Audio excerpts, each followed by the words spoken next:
지금 원화 스테이블 코인에 대해서 굉장히 많은 논의가 되고 있는데 핵심적인 이슈는 지금 미국을 중심으로 달러 스테이블 코인이 굉장히 확산되고 있는 추세입니다. 그래서 첫 번째 이슈는 달러 스테이블 코인이 이렇게 확산되고 있을 때 우리 금융시장에 미치는 영향을 조절하기 위해서 원화 스테이블 코인 발행이 필요한지 그런 문제입니다. 두 번째는 원화 스테이블 코인을 발행하는 데 있어서 이 주체가 누가 돼야 되는지의 문제가 있습니다. 그래서 은행 중심으로 가야 될지 아니면 비은행 중심으로 가야 될지 거기에는 안정성, 금융시장의 안정성이라는 면도 있고 비은행 기관이 주도를 해야 된다고 하는 견해에서는 비은행 금융기관이 해야 여러 가지 혁신이 일어날 수 있다 그런 견해가 있습니다.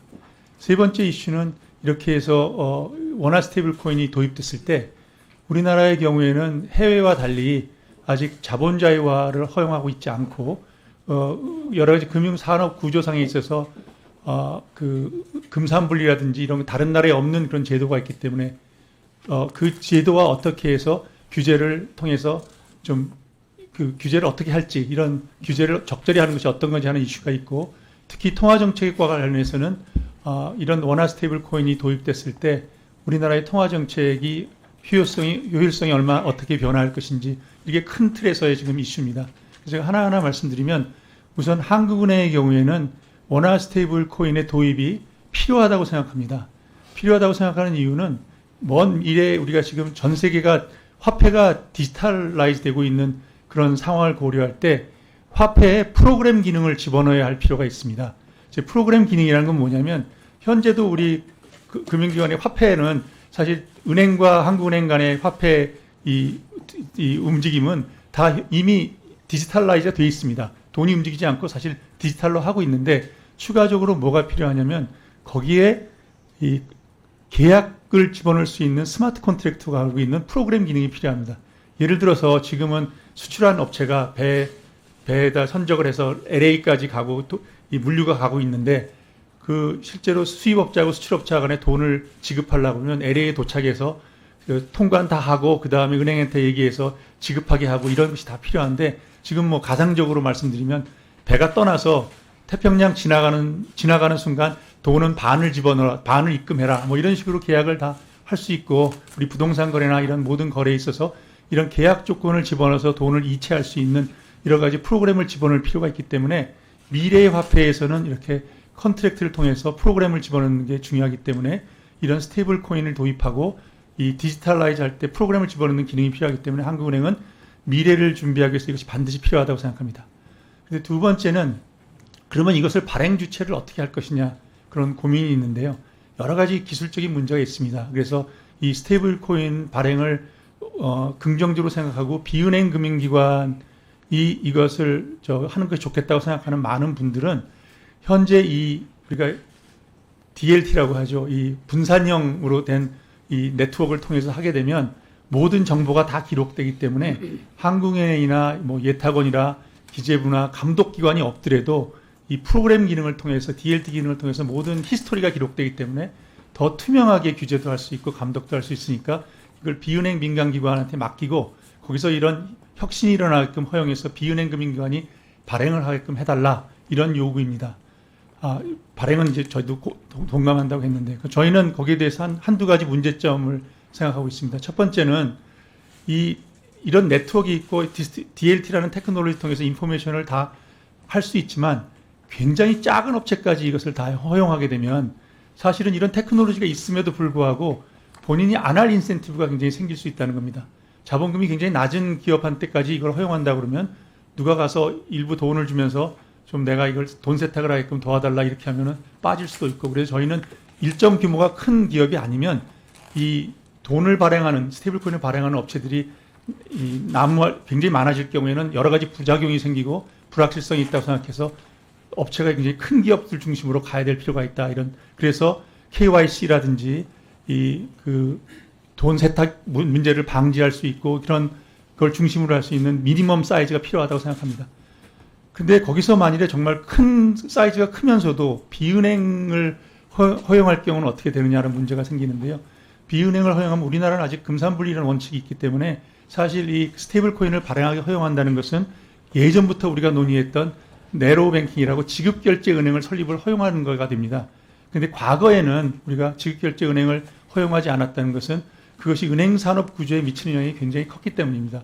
예를 들어서 증권사라든지 보험사라든지 이런 데가 이 지급결제 업무를 하게 되면 기본적으로 고객의 예금이 그다음에 은행들이 할 일을 이 보험사, 증권사 뭐 다른 비은행금이 하게 될 경우에는 우리나라의 산업 구조, 특히 이 독과점이 좀 다른 나라에 비한 큰 이런 구조에서는 지배력을 활성화할 수도 있고 또 은행의 예금이 줄어들면서 은행의 수익성이 나빠지면 이 은행 중심으로 저희가 움직여왔던 산업 구조가 어떻게 바뀔지 이런 문제도 같이 고려해서 하기 때문에 좀 신중하게 접근해야 된다는 얘기가 있고요. 저 생각을 하고 있고 두 번째는 자본 자유화인데 보통 제가 이걸 주장하는 많은 교수님과 이 전문가들을 상의를 해봤는데 원화 스테이블 코인을 발행해서 무엇을 하려고 그러냐 그러면 그 사용용인데 많은 분들이 원화 스테이블 코인을 발행하면 그것이 우리의 그 K-팝 굿이라든지 여러 가지 NFT라든지 여러 가지 가상자산을 우리가 만들었을 때 해외 사람들이 그거에 직접 투자도 하고 막 이렇게 할 수 있어서 우리나라 금융시장이 국제화되고 이 수요도 늘어나고 달러 스테이블 코인이 우리나라 시장을 침투하는데도 막을 수 있다 이런 말씀을 하십니다. 그게 사실일 수도 있습니다. 다만 저희들 생각에는 뭘 걱정하냐면 외국인들이 우리나라 원화 스테이블 코인을 사는 것만 걱정하는 것이 아니라 내국인이 원화 스테이블 코인을 이 바깥 시장에서 살 경우 어떻게 하냐는 문제가 있습니다. 다시 말씀드리면 우리가 원화 스테이블 코인을 사람들이 사서 그것을 국내 네트워크에다 안 집어넣고 해외 네트워크, 바이낸스라든지 뭐 해외에 있는 기관에 돈을 집어넣었다는 얘기는 달리 표현하면 우리나라의 원화 예금을 해외에 갖고 있게 됩니다. 이것은 그동안 저희가 몇십 년 동안 자본 자유에서 가장 걱정했던 문제입니다. 왜냐하면 우리나라 돈 많은 분들이 우리나라의 여러 가지 위험이라든지 이런 상황을 해서 내 재산의 몇 분의 1을 해외에 갖다 놓고 싶다 이런 문제가 있을 때 지금까지는 연 10억 정도의 한도에서 10만 불 한도, 죄송합니다. 잘못 말씀드려서 원 10만 불 정도 한도에서 저희가 그걸 가지고 나가게 했는데 그건 또 달러로 바꿔서 나가야 되기 때문에 여러 가지 안전장치가 있습니다. 그런데 원화 스테이블 코인을 만들어서 그걸 해외에 직접 유치할 수 있게 해주면 물론 규제는 가능할지 모르지만 사실 굉장히 어렵습니다.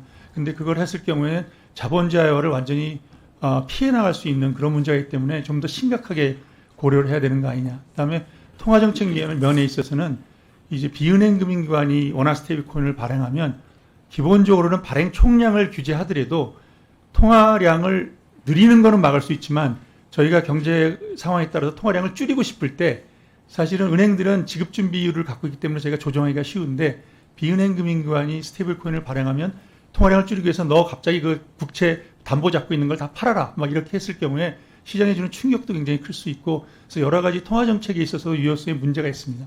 그래서 한국은행 입장에서는 이런 이 화폐의 이 디지털화를 위해서 이것이 필요한 것은 사실이지만 여러 가지 이런 부작용이 있을 때 이것을 좀 체계적으로 좀 천천히 가면서 먼저 은행 중심으로 발행을 하고 거기서 부작용을 컨트롤할 수 있는 이런 레귤레이션 어떻게 할 건지 보고 그 다음에 우리 은행들이 또 바깥에서 이 퍼블릭 블록체인이라고 하는데 이 개방형 블록체인에서 또 한번 발행하는 것도 봐서 부작용을 컨트롤하고 정말 필요하다면 비은행도 허용하는 이런 점진적인 어프로치라는 것이 바람직하지 않냐라는 생각을 가지고 있고요. 이것이 굉장히 시급하다고 그러는데 저희는 생각이 좀 다른 것이 스테이블 코인의 사용이 주로 외국에서는 어떻게 하냐면 가상자산이 있으면 그 가상자산을 거래하기 위해서 만들어진 거거든요. 그런데 사실 우리나라는 가상자산법에서 가상자산을 전혀 허용하고 있지 않습니다. 그래서 사실상 우리나라에서 스테이블 코인의 사용이라고 하면 환전이라든지 해외에 돈을 송금한다든지 해외로 돈을 가지고 나가기 위한 지금 그런 필요가 많기 때문에 이런 것은 은행을 통해서도 충분히 할 수 있기 때문에 또 부작용도 막을 수 있기 때문에 우선 가상자산법을 통해서 가상자산이 좀 육성되고 거기서 스테이블 코인을 쓰는 것을 보고서 하더라도 천천히 하더라도 이노베이션이나 이런 것에 큰 부작용이 없다고 생각합니다. 그래서 결론적으로 말씀드리면 저희가 사실은 원화 스테이블 코인에 대해서 이름을 붙이지 않았지만 저희가 얘기한 한강 프로젝트라는 것이 1년 반 전부터 저희들이 하고 있었는데 그 한강 프로젝트가 바로 한국은행이 관장하는 네트워크 내에서 은행들을 중심으로 이 스테이블 코인을 발행하게 만든 겁니다. 그래서 그렇게 하고 있던 중에 이 지금 스테이블 코인 논의가 사회적인 논의가 됨으로써 이게 좀 더 빠르게 움직여야 될 그럴 상황인데요. 그래서 다시 한번 정리하면 원화 스테이블 코인은 여러 가지 프로그램 기능을 볼 때 미래를 위해 대비해서 필요하다. 그렇지만 그 필요한 것을 조금 점진적으로 은행 중심으로 간 다음에 확장하는 것이 바람직하다. 그리고 전 세계적으로 볼 때도 지금 전체에 있는 스테이블 코인의 90%, 95%, 뭐 99%가 전부 달러 스테이블 코인입니다. 그래서 달러화에 대한 스테이블 코인은 수요가 있습니다. 왜냐하면 전 세계 어느 나라든지 달러를 가지려고 하기 때문에.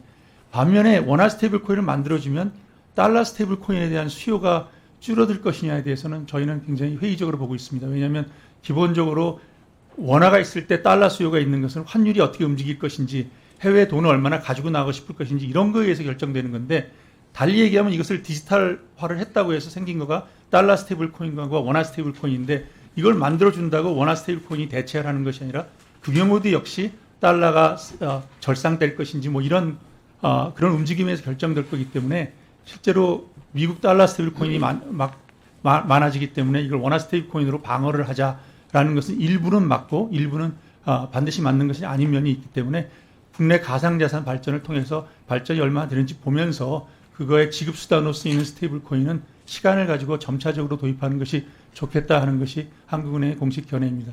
자세한 것은 한번 날짜를 더 길게 주시면은, 긴 시간을 주시면 저희가 자세하게 기술적인 면이라든지 자세한 내용은 더 브리핑 드리도록 하겠습니다. 당연히 지금 제가 말씀드린 견해는 그 정책 당국, 그리고 또 한국은행이라는 곳은 보수적인 입장에서 안정을 고려하기 때문에 그런 견해를 반영한 것이고요.